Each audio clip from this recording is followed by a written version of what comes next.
Hey, good morning, guys, and welcome back to So Love. It's Saturday, May 6th. It's been a while, so I wanted to do an update of things I've had going on out here in the garden. I have been busy just with work and just all the things, but I've been getting out here doing some things, when I can squeeze them in. So I just wanted to give you a quick update on how things are growing and how things are going. All right, so here's a kind of a quick turnaround in the garden here, and then I'm going to try to slowly turn around and give you a quick glimpse into the hoop house there. I, for the most part, have gotten most of the seedlings out. I still have some things that I need to put to transplant. So we'll start with this grow tower, which is right here by the hoop house. It's full of kind of a variety of different things. There's some borage, lettuce, nasturtiums are doing pretty good, some strawberries, some late start chamomile. What else do I have in there? I think there are some things that are empty, some Mizuna greens, and still dealing with quite a few weeds, but that's how it goes. And then going on to the left, this is actually a black-eyed Susan vine. I think that's what it's called. So there's like an orange one and then there's like a peach one. So I'd like to let these two kind of grow over the front of the hoop house. I'm not sure how invasive they'll be, but I'll keep you posted on that. The grapevines, that's just kind of more so bushing out. I don't think there'll be any grapes this year. I did plant some beans here in the front, some bush beans here in the front. So those are growing pretty good. Our weather here in Georgia has been, I don't know, cold, hot. So it's just, interesting. I forgot what this is called, that root, burdock root. That's growing pretty good. It's surprisingly transplanted really well. I have a clematis there, a tomato, and I believe that's like a cucumber over there. So I have a lot of things kind of just randomly planted together, just kind of squeezing things in where I have space has always been my motto. Some beans here. The potatoes are doing really good, and then these are the Jerusalem artichokes, which are right outside of the little fencing that I have. I think I'm going to plant those back. There's some water, like a little pond, river type of thing back there. I think I'm going to plant those back there. I'm not exactly sure because those definitely need space.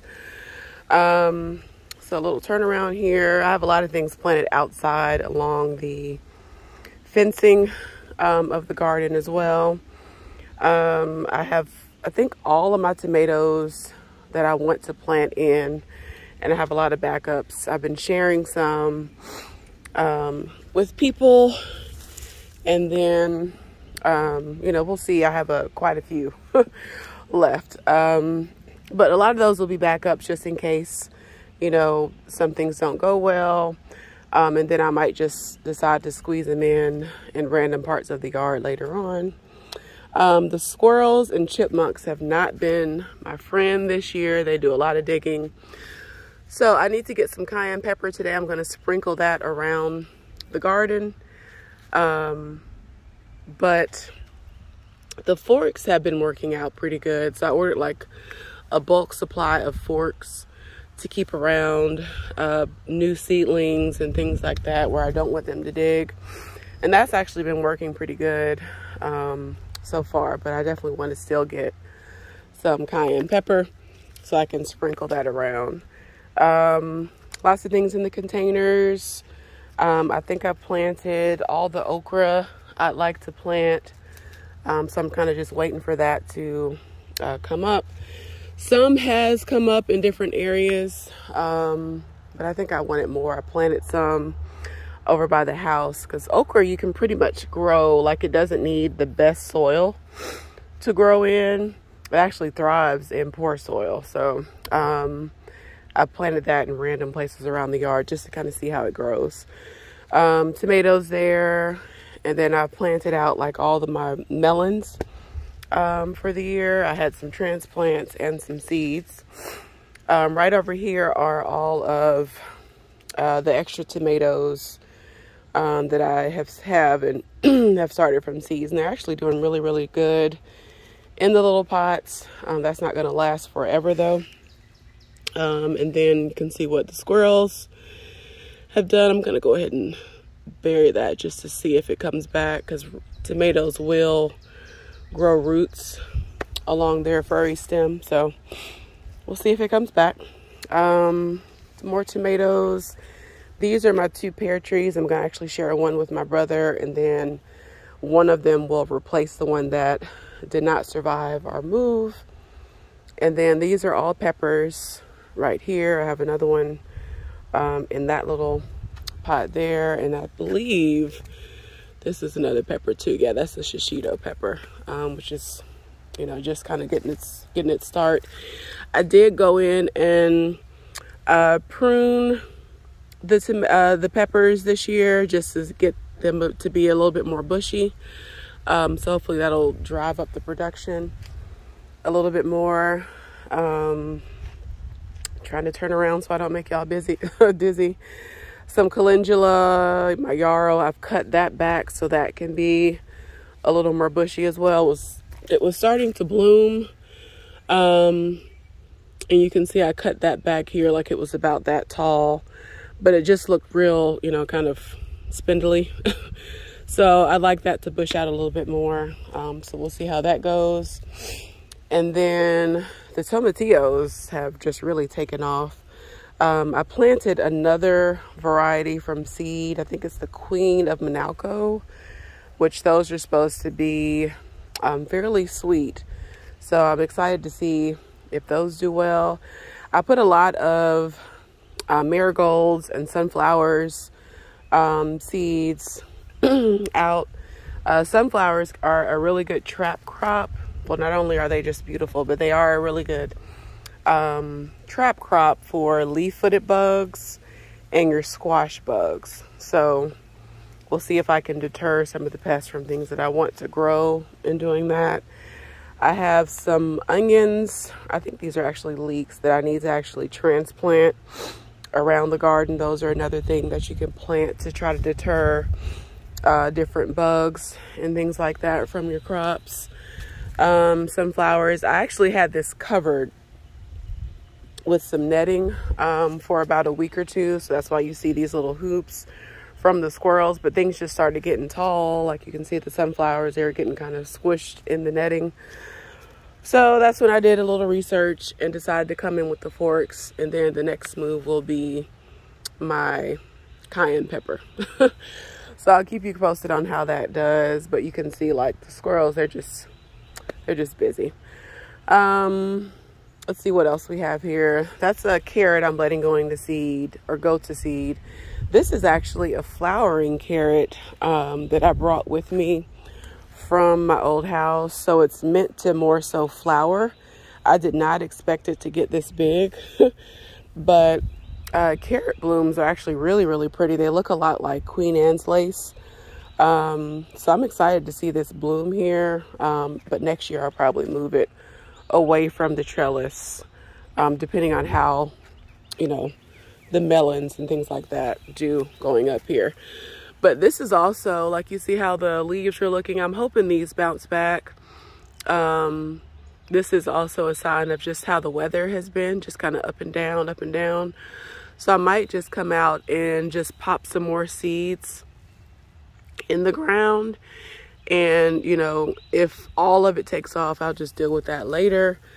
But, you know, the weather has just been so up and down, up and down. So, like, you know, things will start off growing really good, and then it'll get cold, and then they'll get kind of stunted, and the leaves will start looking crazy. So I'll be prepared to add some more seeds in the ground.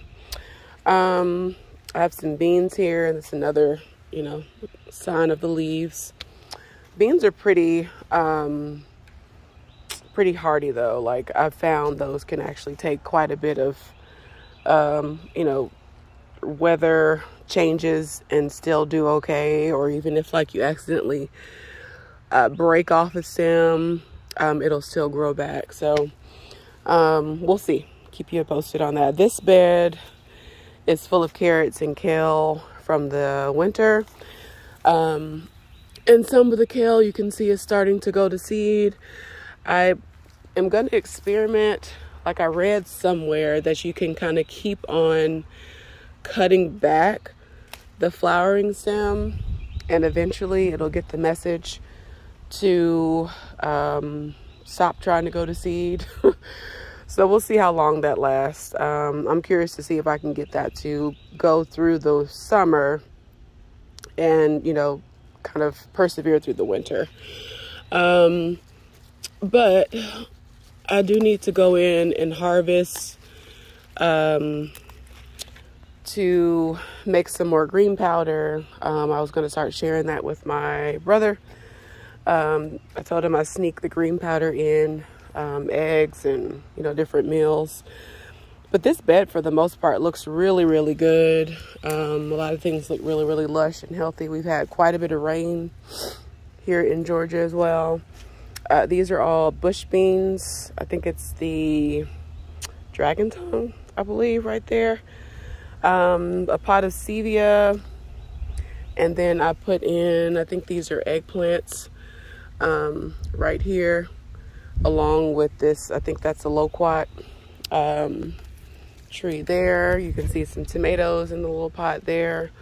On the outside of the garden beds, I have some different squashes and pumpkins that I'd like to just grow out of those pots and just take over that space. That way they can feel free to just roam and not be disturbed by, you know, me or anything.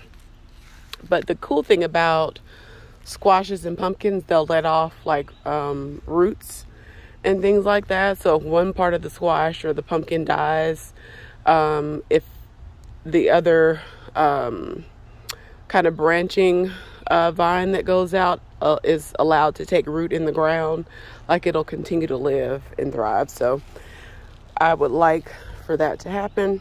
And then here I have, what are these?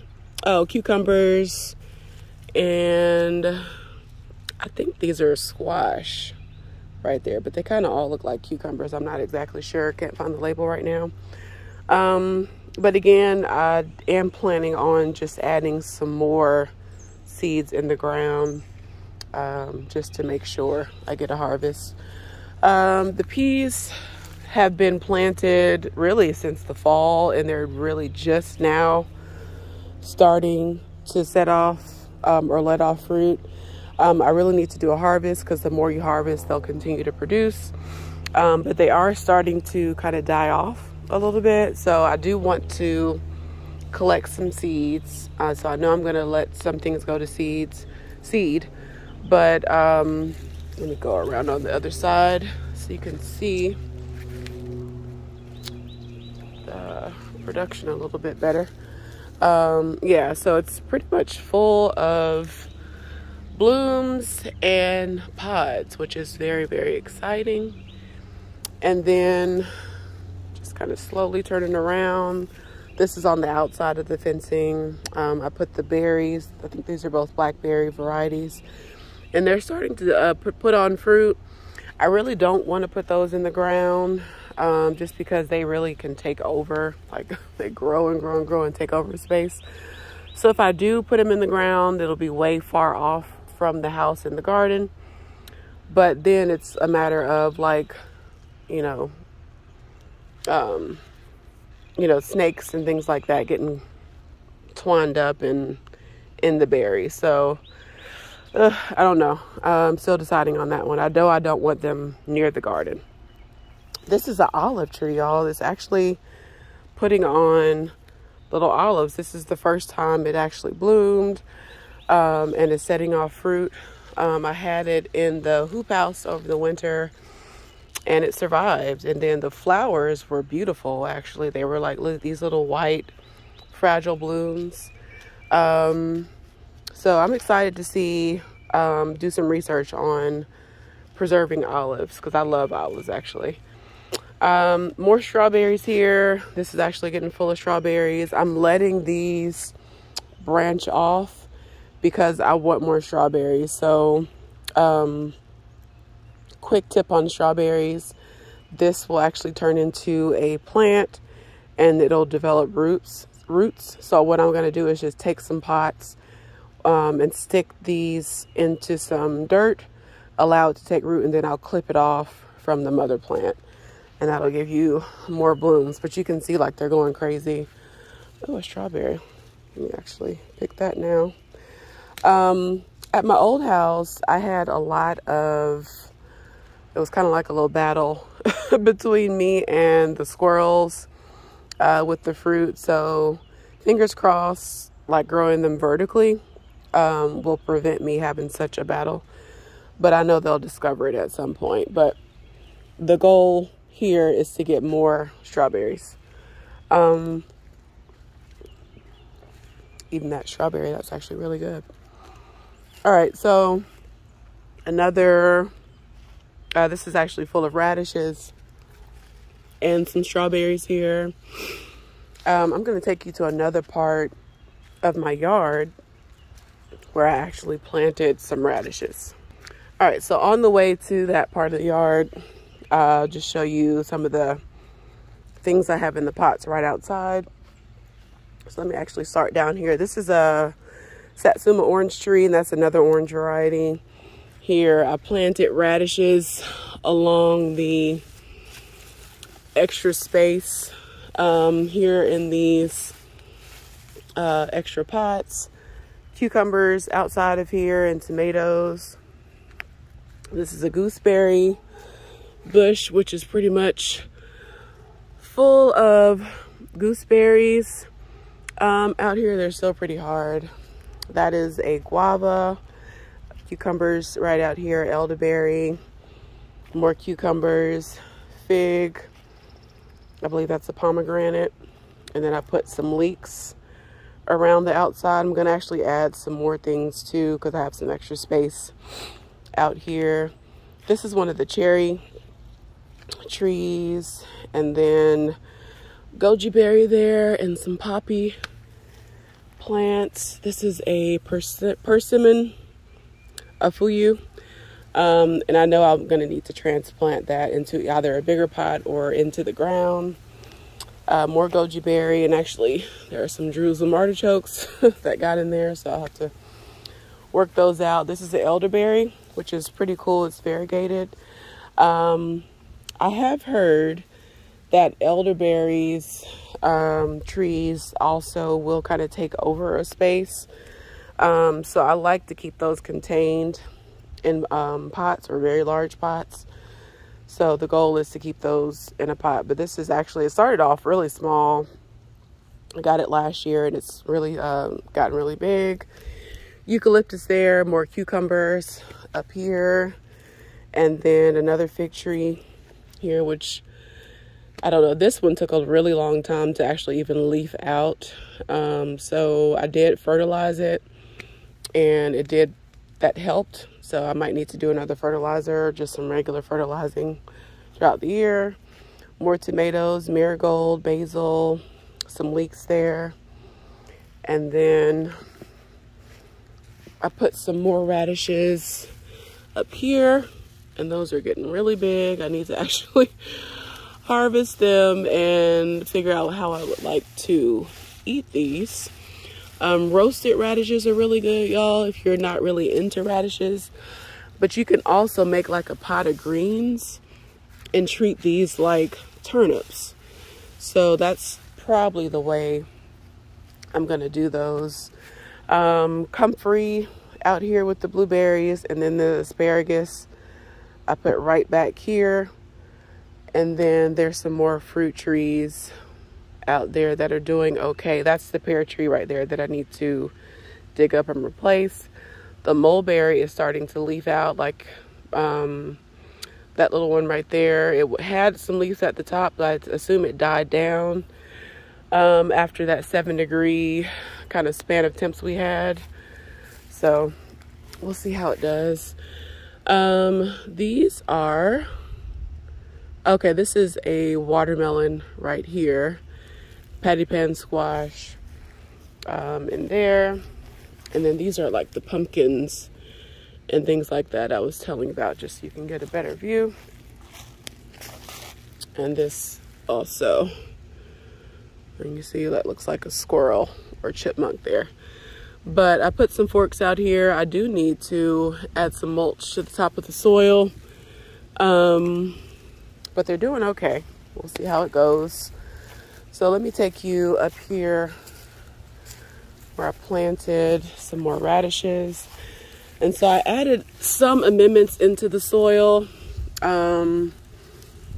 More so compost, actually. I didn't add anything else other than just like compost, and worked it in. And I added some radishes. So radishes are really good for breaking up like clay. So I'm going to keep on planting radishes, you know, in different parts. And then I'll add, you know, slowly some other things into the garden. But the radishes are doing pretty good for what I want them to do. And then I have the rhubarb here, which it looks like it's about to go to flower. I've been trying to think of how I actually want to enjoy the rhubarb, so I need to go ahead and make a quick decision so I can harvest it and do what I'd like to do. Another experiment I have going over here is potatoes. So I have this part of the yard, and you know, my son is kind of limited to just like this space where I have the garden. So up here, just to see how it does, I dug a little trench. Actually, no, I didn't. I put them right on top of the soil. I added a little compost, put the potatoes right on top of the soil, and then I buried them with a little bit of soil and some pine straw. So this is all experiment to see how the potatoes grow. I'll keep you posted on that. And then when I was adding soil into this area, apparently I had some baby potatoes that got mixed up, so I'm not too mad about that. And then just a last to kind of end off on a happy floral part of the garden. This is one of my favorite little parts of my garden, or my backyard actually. These are all new things I've added. Foxglove. I can't think of the name of that right now, but those are in the same family. Bleeding heart, and then more foxglove here. So one of my favorite flowers outside of peonies is petunias. They do a really good job of kind of trailing over a pot, and they're doing exactly what I want them to do. So thank you so much for tuning in today. Please leave any questions or comments that you have down below. Let me know how your weather is in your area, updates that you've had in your garden recently, what things you're excited about growing or trying out this year. But I will see you in the next video. I hope you're doing well. Bye, you guys.